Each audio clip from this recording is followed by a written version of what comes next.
Bueno, mis queridos hermanos y hermanas, hemos llegado a nuestra última presentación. Todas las cosas buenas en esta tierra van a terminar, pero pronto viene el Señor Jesús y todas las cosas buenas nunca van a terminar. Amén. Gloria a Dios. Y por eso estamos aquí, para saber cómo prepararnos un poco mejor para lo que va a venir. Porque va a haber un tiempo de angustia cual no se ha visto jamás en la historia del planeta, dice la Sagrada Escritura. Y vamos a necesitar una fe inquebrantable para pasar por ese periodo. Antes de continuar y terminar el material sobre Apocalipsis 17, queremos pedir la bendición del Señor. Así que vamos a inclinar nuestros rostros para implorar su presencia. Padre, hemos sentido tu presencia en la primera parte de este estudio de Apocalipsis 17. No es una profecía fácil de entender, pero tú has estado con nosotros y nos has dado entendimiento. Te pedimos que al completar este estudio, la segunda parte, que tu Espíritu Santo nos acompañe por medio del ministerio de tus ángeles. Que podamos comprender esta profecía para poderla compartir con un mundo que anda completamente confundido. Te damos gracias por estar con nosotros y por contestar nuestra oración, porque te lo pedimos en el nombre de Jesús. Amén. Ahora, ustedes notarán, comenzando aquí, que las 7 cabezas del dragón son también 7 montes. Si ustedes leen el capítulo, dice que las 7 cabezas son 7 montes. Ahora, ¿cómo es que cabezas pueden ser montes? Es una pregunta muy importante. En el lenguaje simbólico de las profecías, las montañas representan reinos, no reyes individuales. No hay ejemplos en la Biblia donde un monte represente un rey, pero montes sí representan reinos. Recuerda, por ejemplo, Daniel 2, donde dice que la roca se tornó una gran montaña, que es el reino eterno de Cristo Jesús. Es decir, que montañas representan reinos. En Jeremías 51 también habla de Babilonia como un monte que es echado en el mar, un monte encendido que es echado en el mar. Es decir, en la Biblia montes no representan individuos, reyes individuales, sino que representan reinos que se han levantado. Ese es un dato muy importante. Así que cuando vemos estas 7 cabezas en Apocalipsis 17, representa 7 reinos consecutivos que han gobernado desde los días de Babilonia hasta que el papado se cure de su herida mortal. Ahora, necesitamos entender la naturaleza de esta bestia escarlata de Apocalipsis 17. Ahora, queremos preguntar, ¿por qué razón es que esta bestia se levanta del abismo? ¿Qué representa el abismo? El abismo es la esfera de los muertos. Es el lugar donde están los muertos, el abismo. ¿Recuerdan, por ejemplo, en Apocalipsis 20 que Satanás es amarrado en el abismo?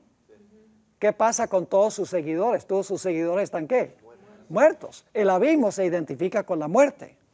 En Romanos 10 y el versículo 7 encontramos donde se habla en cuanto a la muerte y la resurrección de Cristo, y dice lo siguiente: ¿o quién descenderá al abismo?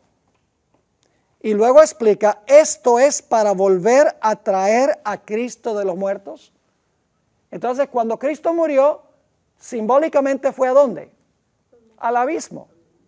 Significa entonces que este dragón de Apocalipsis 17 se está levantando del abismo. ¿Y por qué se están levantando del abismo esta bestia?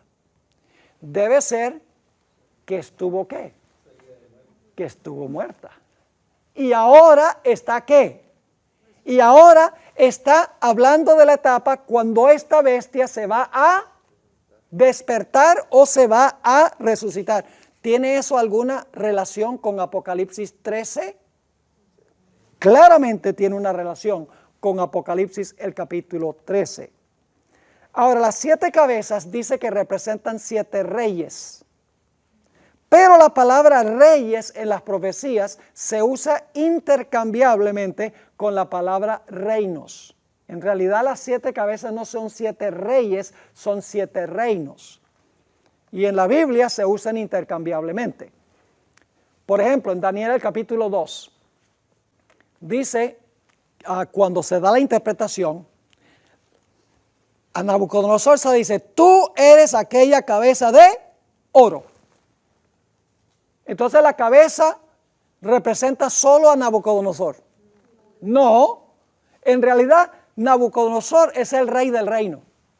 Es decir, las cabezas no son individuos, reyes, sino son reinos sobre los cuales gobiernan individuos. Ahora, algunas personas han pensado que debemos incluir a Egipto y a Siria en la lista de cabezas. Y dicen que Egipto, porque Egipto persiguió al pueblo de Israel, y dicen que Asiria, porque Asiria también persiguió a Israel y lo llevó cautivo cuando destruyó a Samaria. Entonces, las 7 cabezas, según esta interpretación, serían Egipto, Asiria, Babilonia, Medo-Persia, Grecia, Roma imperial, Roma papal y Roma papal resucitada, que sería la 8ª. Pero el problema es que no hay 8 cabezas. Ustedes leen Apocalipsis 17, solo hay 7 cabezas. Pero la 7ª cuenta como si fuera una 8ª. Eso es lo importante. Ahora, el problema con esta interpretación de incluir a Egipto y a Siria como 2 de las cabezas es que esos 2 reinos no aparecen en ninguno de los otros bosquejos proféticos. No aparecen en Daniel 2, no aparecen en Apocalipsis 12, no aparecen en Apocalipsis el capítulo 13, no aparecen en Daniel el capítulo 11, no aparecen en ningún otro pasaje profético. Los demás pasajes proféticos siempre empiezan con ¿cuál reino? Siempre empiezan con Babilonia. Ahora, algunos han especulado, estamos tratando ahora con las especulaciones, algunos han especulado que las 7 cabezas representan 7 papas que han reinado desde el año 1929. Aquí tengo una lista de los papas que han reinado desde 1929. Tenemos a Pío XI, desde 1922 a 1939. Tenemos a Pío XII, desde 1939 a 1958. Tenemos a Juan XXIII, desde 1958 a 1963. Tenemos a Pablo VI, desde 1963 a 1978. Tenemos a Juan Pablo I, quien gobernó solo unos días en el año 1978. Y según esta perspectiva, como Apocalipsis 17 dice, 5 han caído. Uno es, entonces cuando estaba vivo Juan Pablo II, decían, los 5 que han caído son los que gobernaron desde 1929 hasta Juan Pablo II, y el que es Juan Pablo II, cuando estaba vivo Juan Pablo II. Decían que la cabeza que aún no ha venido, que reinará por corto tiempo, sería el Papa Benedicto XVI. ¿Sí me están siguiendo o no? Quien ocupó el trono a partir del año 2005, cuando Juan Pablo II murió. Pero luego Benedicto renunció el trono papal el 28 de febrero del año 2013. Esto significa que el Papa Francisco I es el 8º Papa desde el año 1929. Entonces algunos dicen, ve, Francisco I es el último Papa porque es el 8º. Ahora vamos a analizarlo. Algunos eruditos han sugerido que Francisco I es el 8º que menciona Apocalipsis 17:11. El problema con esta interpretación es que la profecía afirma que el 8º tiene que ser de los 7 anteriores. Y Francisco I no es de los 7 anteriores. Tendría que ser uno de los que gobernó antes. Es decir, el Papa número 8 tendría que ser uno de los que gobernó entre el año 1929 y el año 2013. Y no es así. Ahora, antes de ascender Francisco I al trono, algunos especularon, y esta es una especulación medio rara, de que un demonio disfrazado de Juan Pablo II ascendería al trono papal y se presentaría como el 8º, que es de los 7. ¿Han oído esa especulación? Según este panorama, el Papa después de Benedicto XVI tendría que haber sido un demonio personificando a Juan Pablo II. Claro, pues este sería de los 7 anteriores. Ahora escuchen, los que presentaron con tanta certeza esta especulación ya se comprobaron falsos profetas, pues el octavo no fue un demonio, sino Francisco I. Toda esta especulación era atractiva mientras Juan Pablo II gobernaba y Benedicto XVI. Pero al pasar estos 2 papas a la historia, toda la especulación se comprobó falsa. Esto demuestra, hermanos y hermanas, el grave peligro de buscar cumplimientos proféticos en personas específicas, que la Biblia no da.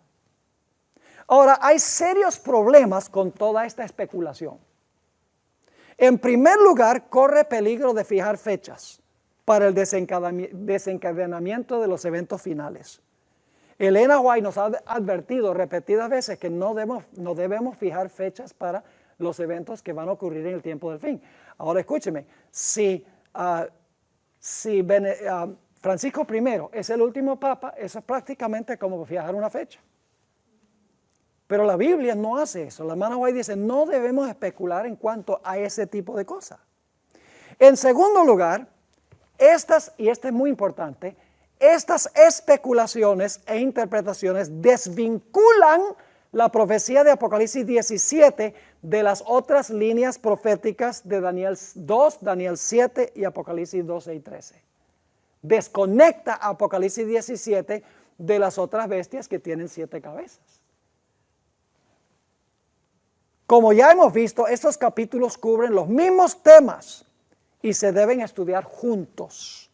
Elena White claramente, y esto es muy importante, Elena White claramente vinculó las profecías de Apocalipsis 12, 13 y 17 y por lo tanto se deben estudiar juntos. Fíjense cómo la hermana White conectó 12, 13 y 17 en esta cita. Se encuentra en Manuscript Releases, tomo 17, página 18, yo traduje todas estas citas. Dice la hermana White, Dios le ha advertido a su pueblo en cuanto a los peligros que les esperan. Juan contempló aquello que ocurrirá en los postreros días y vio a un pueblo que obrará para contrariar a Dios. Y luego después de esa cita, la hermana White, y no incluí la cita pues muy largo, la hermana White dice, lea Apocalipsis 12, 17, Apocalipsis 14, 10 al 13, y los capítulos 17 y 13. ¿La hermana White vio una conexión entre todos estos capítulos? Claro que sí, porque dice, lea allí, porque ahí está el panorama que ella describe. Dios le ha advertido a su pueblo en cuanto a los peligros que les esperan. Juan contempló aquello que ocurrirá en los postreros días y vio a un pueblo que obrará para contrariar a Dios. Así que en primer lugar, esta especulación es como fijar una fecha, que es prohibido. En segundo lugar, desconectan Apocalipsis 17 de las líneas de Apocalipsis 12 y 13. En tercer lugar, aunque las 7 cabezas de esta bestia draconiana, se identifican como 7 reyes, las palabras reyes y reinos se usan intercambiablemente.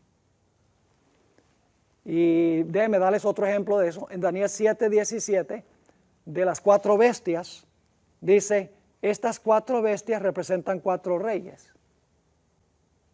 En Daniel 7, el león, oso, leopardo, dice, son 7 reyes. Pero luego cuando habla de Roma, dice, se levantará un 4º reino. Es decir, no son reyes, sino que son ¿qué? Reinos. Montes en la Biblia representan reinos, no reyes individuales. En cuarto lugar, y esto es muy importante, existe muy poca evidencia que indique que debemos comenzar la secuencia de cabezas en 1929. Como hemos demostrado en un tema anterior, la herida mortal no se sanó en 1929. Y además de eso, la herida mortal no será sanada por Italia, sino sería sanada ¿por quién? Por los Estados Unidos. Así que por todos estos factores podemos estar seguros de que la teoría de los 7 papas y la teoría de la personificación de Juan Pablo II por un demonio no tiene ninguna base bíblica. Ahora vamos a la sección que dice las 3 etapas finales de la bestia. En Apocalipsis 17 se usa una terminología muy interesante para describir a esta bestia. Y aquí lo tengo resumido. Una etapa pasada, una presente y una futura. Dice que la bestia fue, no es y ha de subir del abismo. ¿Qué representa el abismo según vimos? El lugar donde están los muertos. Es decir, esta bestia va a ¿qué? A resucitar. Recuerden que cuando la cabeza está echando aguas, es una sola cabeza a la vez. Cuando la cabeza está echando aguas, la bestia está ¿qué? Viva. Cuando no está echando aguas, cuando se secan las aguas, está muerta. ¿Está claro ese punto? Ahora, esta bestia fue, no es y ha de subir del abismo. Yo pregunto, ¿cuándo fue? Durante los 1260 años. ¿Pero ahora qué? ¿Está inactiva? Sí, no es. Y luego dice, ha de subir del abismo. ¿Va a resucitar? ¿Hay que conectar esto con Apocalipsis 13, sí o no? Claro que sí.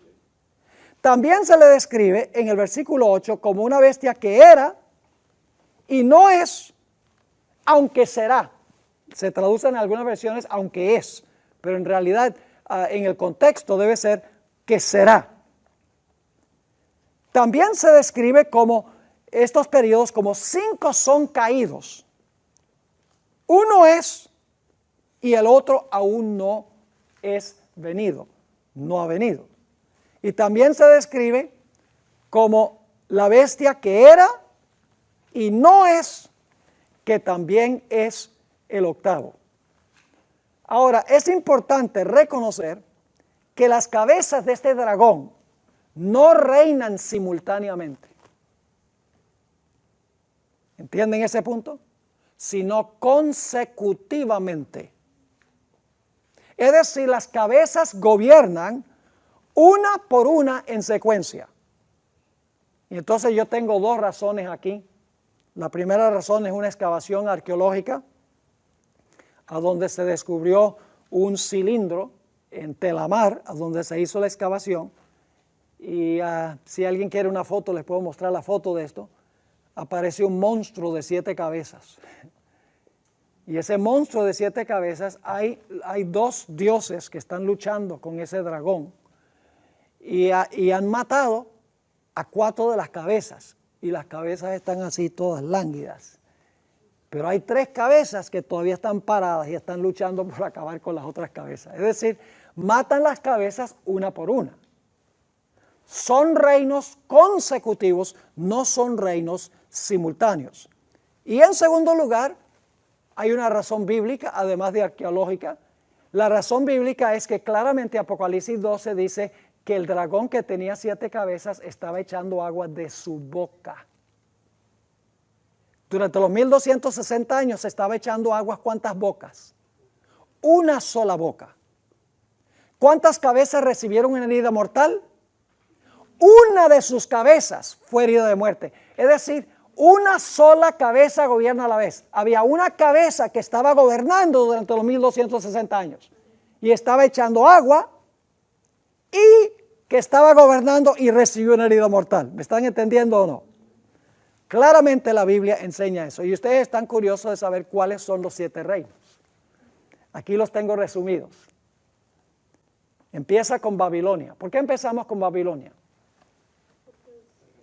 Porque todas las secuencias proféticas empiezan con Babilonia, mi pueblo. Daniel 2 empieza con Babilonia. Daniel 7 empieza con Babilonia. Claro, Daniel 8 y Daniel 11 empieza con Medo-Persia, porque Babilonia ha pasado a la historia. Pero de todas maneras, Babilonia está en el marco, es el reino inmediatamente antes de Medo-Persia. En Apocalipsis 12 empieza con la iglesia del Antiguo Testamento. Y en Apocalipsis 13 tenemos el león, el oso y el leopardo. Es decir, siempre empieza la secuencia con Babilonia. Por eso en Apocalipsis 17 sería raro empezar con Egipto, cuando Apocalipsis 17 está relacionada con Apocalipsis 13 y con Apocalipsis 12. ¿Me están entendiendo? Ahora, Babilonia, 1. Medo-Persia, 2. Grecia, 3. Roma imperial, 4. Roma papal, 5. El poder civil de los Estados Unidos. ¿Vimos que los Estados Unidos es otro reino? ¿Hay otra bestia que representa a los Estados Unidos? ¿Una bestia separada? Claro que sí. Sería el 6º. Y entonces cuando los Estados Unidos le dé su reino, leímos una cita, le dé su reino al papado, entonces tenemos el reino número 7. Se notará en esta interpretación que las 3 últimas cabezas de la bestia escarlata están relacionadas ¿con qué? Con Roma.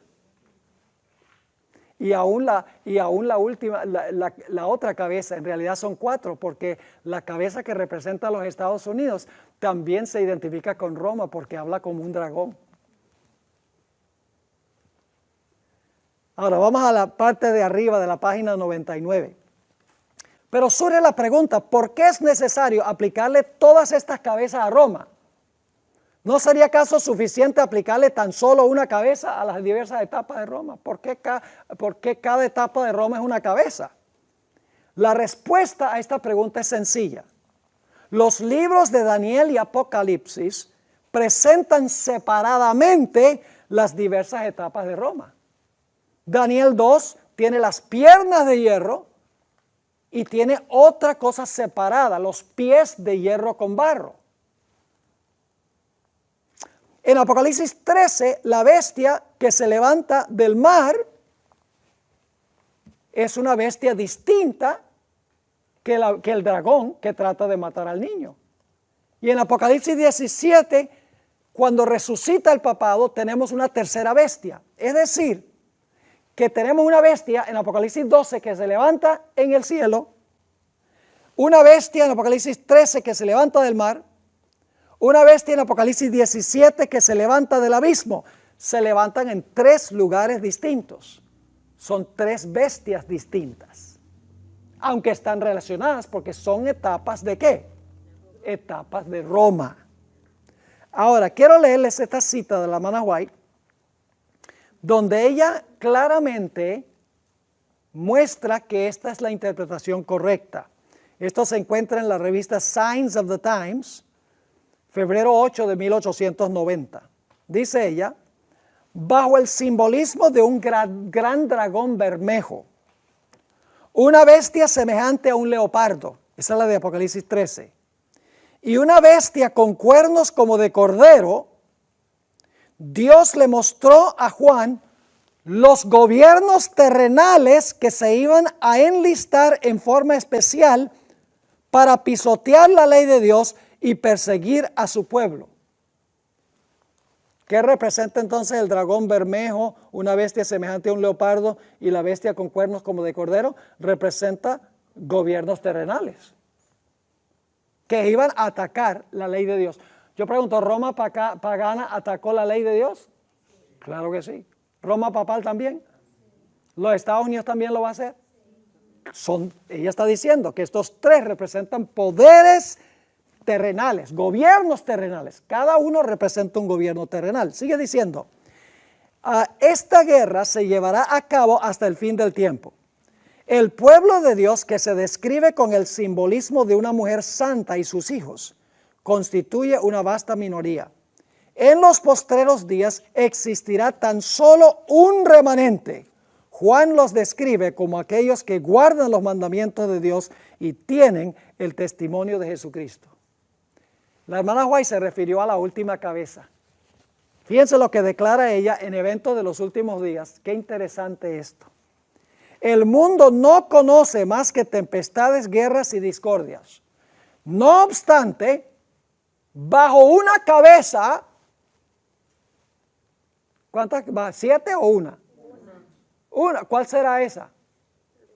La última, sí. Roma papal obrando a través de los poderes civiles del mundo. Dice, no obstante, bajo una cabeza, el poder papal, el pueblo se unirá para oponerse a Dios en la persona de sus testigos. Esta unión es cimentada por el gran apóstata.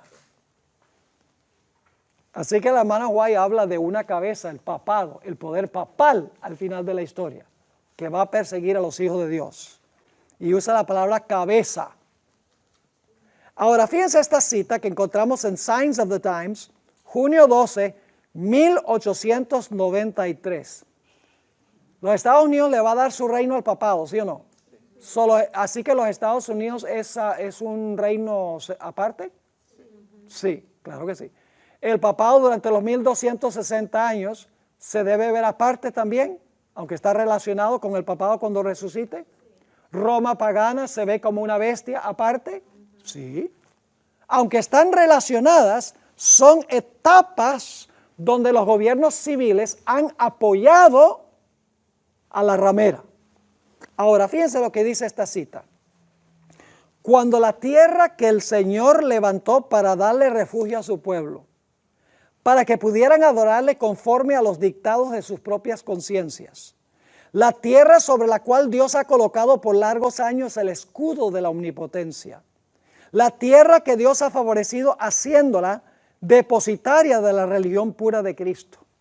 Cuando dicha tierra, por medio de sus legisladores, fíjense, a través del gobierno, ¿verdad? La iglesia a través del gobierno, repudia los principios del protestantismo y apoye la apostasía romana. ¿Quién está apoyando la apostasía romana? El poder civil, ¿verdad? Y apoya la apostasía romana que procuró alterar la ley de Dios. Entonces se revelará la obra final del hombre de pecado. Escuchen, los protestantes le brindarán toda su influencia y apoyo al papado. ¿A quién le va a dar el reino los Estados Unidos? Al poder papal, exactamente. Por un acto nacional. ¿Qué es un acto nacional? Es un acto del Congreso. Impondrán la observancia del falso sábado y le darán vida y vigor. ¿Qué significa eso? Le dan vida y vigor. Usted no le puede dar vida y vigor a algo que ya tiene vida y vigor. ¿Por qué no tiene vida y vigor? Porque tiene una herida mortal. Le darán vida y vigor a la fe corrupta de Roma, y así revivirán su tiranía y su opresión de la conciencia. Entonces será tiempo para que Dios obre con poder, con gran poder, para vindicar su verdad. Y debo decirles, no hay una octava cabeza. Ustedes pueden contar en Apocalipsis 17, no hay una octava. No tengo tiempo de entrar en esto porque el reloj avanza rápidamente, pero hay un libro muy interesante que se llama La mujer y la bestia en Apocalipsis 17, escrita por un autor que se llama Lewis Weir, donde él hace un análisis del número 8 en la Escritura y demuestra que el número 8 siempre está relacionado con la resurrección y nueva vida. Es otra evidencia de que esta bestia, la séptima cabeza, que es en realidad de las 7, significa que una de las 7 está resucitando. ¿Me están entendiendo lo que estoy diciendo? Ahora, no vamos a hablar de las alas porque este dragón no tiene alas, pero vamos un momento, bueno, sí hablemos un momentico de eso. Vamos a Isaías, el capítulo 8, para que ustedes vean este concepto exótico del dragón en la antigüedad. Isaías, el capítulo 8, 7 y 8, está hablando de la invasión de Sennacherib a la ciudad de Jerusalén, a Judá. Y dice aquí en Isaías 8, 7 y 8, fíjense que se le compara a este rey con sus ejércitos, con el río Éufrates que está inundando. Y está inundando tanto que el río extiende sus alas. Es un río con alas, porque es un dragón con alas. Dice, he aquí por tanto que el Señor hace subir sobre ellos aguas de los ríos, impetuosas y muchas. Esto es al rey de Asiria con todo su poder, el cual subirá sobre todos sus ríos y pasará sobre todas sus riberas. Es decir, se está inundando, ¿verdad? Y pasando hasta Judá, inundará y pasará adelante y llegará hasta la garganta. ¿Y qué va a hacer el río? Y extendiendo sus alas, llenará la anchura de tu tierra, oh Emanuel. Ahora hablemos un poco de los 10 cuernos, los 10 cuernos. A veces cuando los evangelistas pintan estas bestias de Apocalipsis 12, 13 y 17, específicamente la de capítulo 17, queremos referirnos ahora. Lo que hacen es ponen 3 cuernos en una cabeza y ponen otros 2 cuernos en otra cabeza y ponen un cuerno en otra y 3 en otra. Distribuyen los cuernos entre las 7 cabezas. Pero en realidad los 10 cuernos no están divididos entre todas las cabezas. Los 10 cuernos están en la cabeza donde gobierna el dragón de Apocalipsis 12, están los 10 cuernos. Cuando domina la bestia de Apocalipsis 13, los 10 cuernos están en esa cabeza. Y la bestia de Apocalipsis 17, cuando resucita el papado, los 10 cuernos están en esa cabeza. Es decir, los 10 cuernos están siempre en una sola cabeza. Los 10 cuernos, en otras palabras, son reyes o reinos que gobiernan simultáneamente. No son consecutivos, sino que son simultáneos. Ahora vamos a examinar esto. Al pie de la página 100. Los 10 cuernos que se hallan sobre la cabeza del dragón de Apocalipsis 12, sobre la cabeza de la bestia de Apocalipsis 13 y sobre la cabeza de la bestia escarlata de Apocalipsis 17, en realidad no son consecutivos, sino que son simultáneos y contemporáneos. El texto deja muy en claro que todos los 10 cuernos, cuando reciban su reino, reinarán simultáneamente en la 7ª cabeza cuando la bestia resucite de su herida mortal. Ahora, los 10 cuernos representan 10 reyes. Los 10 reyes representan a los reyes de la tierra y de todo el mundo. Voy a detenerme un momentico allí. En Apocalipsis 17 habla de 10 cuernos que tienen la 7ª cabeza, y esos 10 cuernos representan 10 reyes o representan 10 reinos. Pero vamos a encontrar en un momento que el número 10 en la Biblia representa todo, completo. Ahora ustedes dicen, ¿cómo sabemos eso en el contexto de Apocalipsis 16 y 17? Muy sencillo. Apocalipsis 17 es una ampliación de la 6ª plaga, ya vimos eso. Ahora, ¿saben que la 6ª plaga en Apocalipsis 16, 14, si van conmigo un momentico allí, van a ver lo que representan los 10 cuernos? En Apocalipsis 16, y quiero que noten el versículo 14, 16, 14. El 14 habla de espíritus de demonios y fíjense lo que declara. Pues son espíritus de demonios que hacen señales, y ahora escuchen lo que dice, y van a los reyes de la tierra en todo el mundo para reunirlos a la batalla de aquel gran día del Dios Todopoderoso. ¿Qué representan entonces los 10 cuernos? Cuando uno compara Apocalipsis 17 con Apocalipsis 16, representa los reyes de la tierra y de ¿qué? Los reyes de la tierra y de todo el mundo. Y gobiernan simultáneamente, no consecutivamente. Están en la 7ª cabeza. Representa todos los reyes del mundo se van a unir en esa cabeza. ¿Dirigidos por quién? Por la ramera que está sentada y está manejando a esta bestia. Ahora, el número 10, ustedes tienen varias referencias aquí, les voy a mencionar solamente algunas referencias. El número 10 simbólicamente significa todo, es decir, no debemos buscar 10 reyes que van a gobernar al final del mundo que se van a unir con el papado, porque son los reyes de todo el mundo los que se van a unir. El número 10 significa todo. Por ejemplo, Cristo dio una parábola a donde habló de 10 siervos. Los 10 siervos que él mencionó representan a todos sus siervos, ¿verdad? No solamente 10. Jesús habló de 10 vírgenes. Está representado a todo el pueblo de Dios. Nosotros devolvemos el diezmo como señal de que todo le pertenece a Dios. Los jóvenes fueron hallados 10 veces mejores que los otros de Babilonia. ¿Ustedes creen que tenía un metro para ver si eran 10 veces más altos y 10 veces más saludables? No, 10 significa que eran completamente ¿qué? más saludables que los demás. Es decir, que el número 10 significa la totalidad de los reyes del mundo, que van a estar sobre la cabeza de la séptima cabeza, que va a ser gobernada por la ramera con el fin de perseguir al pueblo de Dios.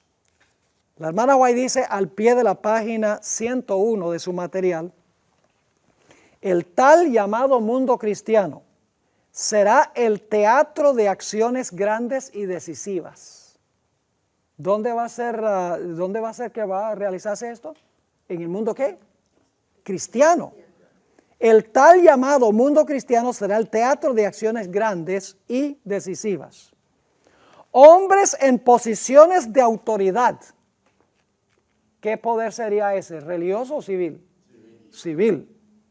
Pondrán en vigencia ¿qué cosa? Leyes. ¿Esas leyes las pone la iglesia o el poder civil? Poder civil. Para controlar la conciencia. ¿Y quién está detrás de eso? Según el ejemplo del papado. Babilonia hará que todas las naciones beban el vino del furor de su fornicación.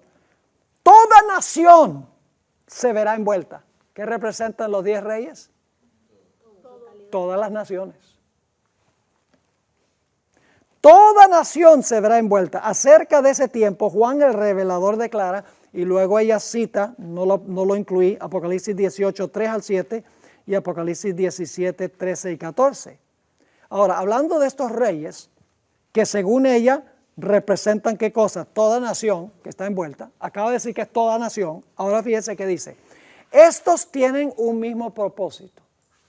Si todas las naciones gobernadas por el poder civil van a tener un mismo ¿qué? Un mismo propósito. ¿Y cuál es el propósito?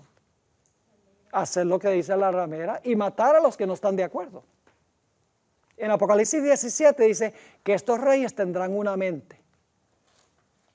Yo pregunto, en los días de Cristo, ¿los enemigos de Jesús tenían una mente? ¿Estaban unidos? Oh, claro que sí. ¿Con qué propósito? Para acabar con el Señor Jesús. Ahora dice, habrá un vínculo de unión que no son 10 reyesitos por ahí, un vínculo de unión universal, una gran armonía, una confederación de la fuerza de Satanás, y entregarán su poder y su autoridad a la bestia. Los reyes de la tierra van a causar que esta bestia persiga. Así se manifiesta el mismo poder opresivo.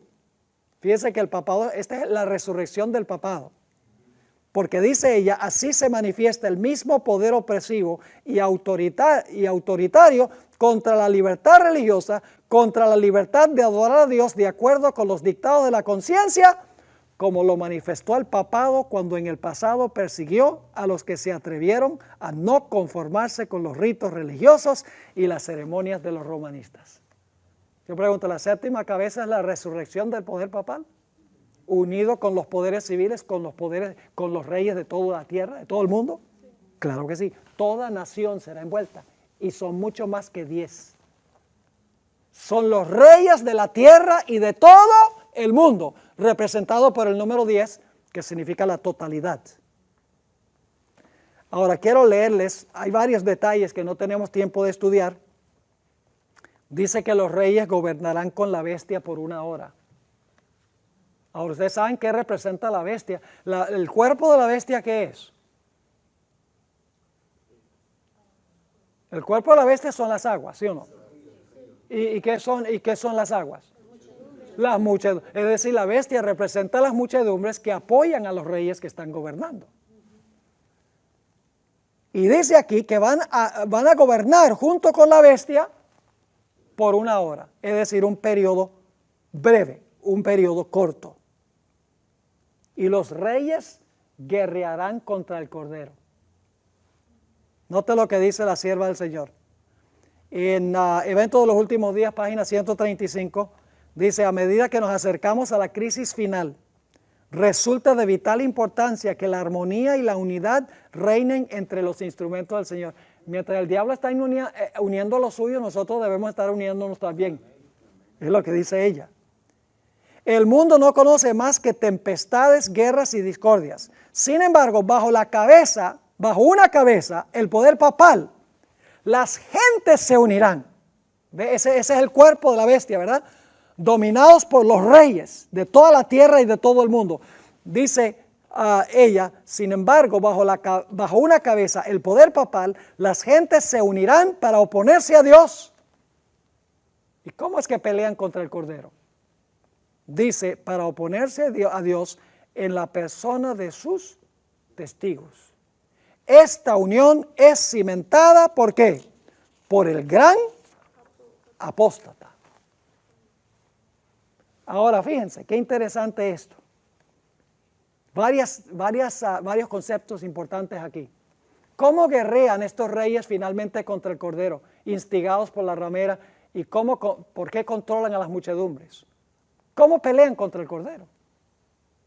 Dice la sierva del Señor, se oponen a Dios en la persona de sus testigos. ¿Ustedes recuerdan que el Señor Jesucristo dijo, en cuanto lo hiciste a uno de estos mis hermanitos pequeños, a mí lo hicisteis? ¿Se acuerdan cuando Saulo de Tarso iba en camino a Damasco? Que se oyó una voz del cielo que dice, Saulo, Saulo, ¿por qué me persigues? Pero estaba persiguiendo a la iglesia. ¿Por qué me persigues? Entonces Saulo dice, pero ¿cómo así? Yo no te estoy persiguiendo a ti. ¿Quién eres? Jesús dice, yo soy Jesús a quien tú persigues. Es decir, al perseguir al pueblo de Dios, están persiguiendo al Dios del pueblo.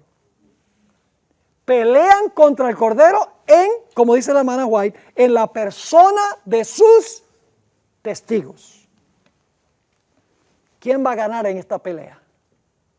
Cuando se alíen todos los poderes de la tierra, la ramera, sus hijas, los reyes de la tierra y de todo el mundo, va a haber un remanente chiquito, insignificante. Aparentemente van a perder, pero dice en Apocalipsis 17:14 que el Señor Jesucristo los vencerá, porque es Rey de reyes y Señor de señores. Y los que están con Él, que son sus seguidores, son llamados, elegidos y fieles. Y finalmente a esta ramera que está sentada sobre las aguas, que la cabeza, número 7, está escupiendo para formar el cuerpo del dragón, y ella está dominando la cabeza y dominando a los reyes, y está sentada sobre las aguas. Va a llegar el momento en que las aguas y los reyes se le van a volcar en contra. Déjenme leerles la última cita, porque nos quedan solo 5 minutos. La viejita lo entendió. Cada vez que leo el Espíritu Profecía, más me maravillo, les digo. La iglesia no sabe la bendición que está perdiendo al no leer el Espíritu Profecía. Y hoy no es común encontrar que se cite el Espíritu Profecía en una iglesia adventista. Triste. Dice ahí en el conflicto de los siglos, cuando se secan las aguas, multitudes de hombres perversos, profiriendo gritos de triunfo, burlas e imprecaciones, están a punto de arrojarse sobre su presa. Y la palabra que se usa en inglés para arrojarse es rush. ¿Y saben para qué se usa la palabra rush? Para aguas. A veces las traducciones no captan. Multitudes de hombres perversos profiriendo gritos de triunfo, burlas e imprecaciones están a punto de inundar, podría decir, a su presa, cuando de pronto densas tinieblas más sombrías que la oscuridad de la noche caen sobre la tierra. Luego un arco iris que refleja la gloria del trono de Dios se extiende de un lado al otro del cielo y parece envolver a todos los grupos en oración. Escuchen ahora. Las multitudes encolerizadas se sienten contenidas en el acto. ¿Qué iban a hacer las muchedumbres antes? Ahogar al pueblo de Dios. Pero ahora, ¿qué pasa? Cuando viene la plaga de oscuridad, dice que son contenidas en el acto. Ese es el secamiento de las aguas. Y dice, sus gritos de burla expiran en sus labios.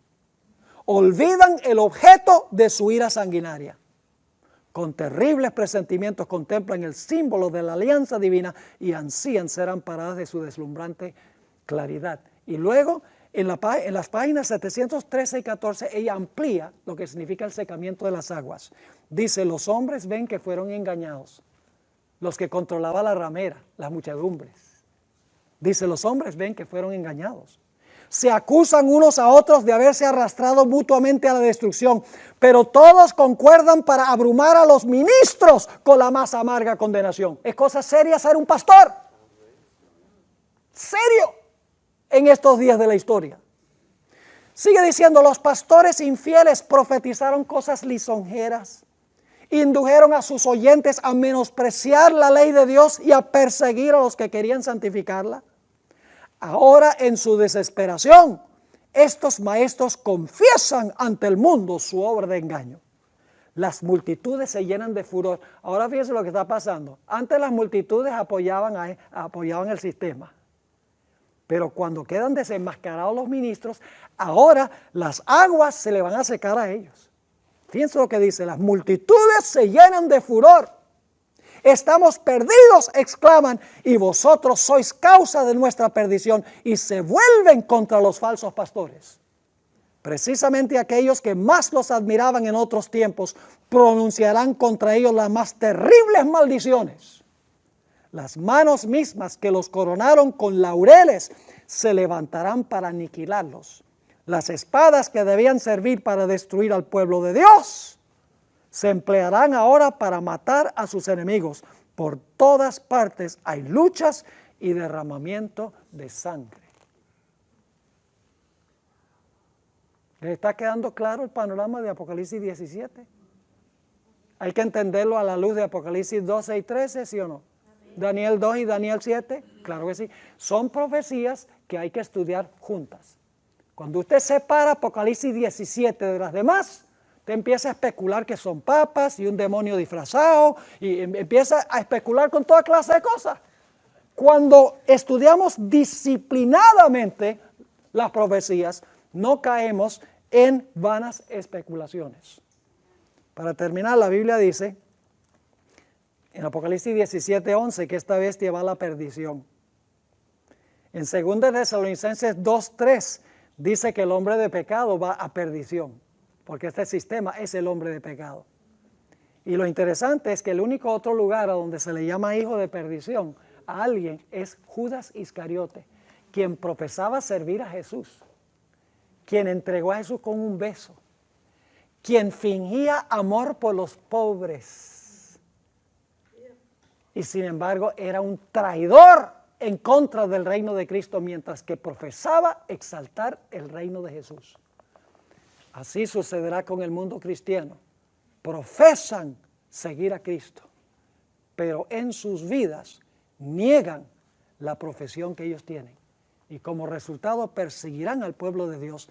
Pero el Señor Jesucristo intervendrá y vencerá, porque Él es el Rey de Reyes y Señor de señores.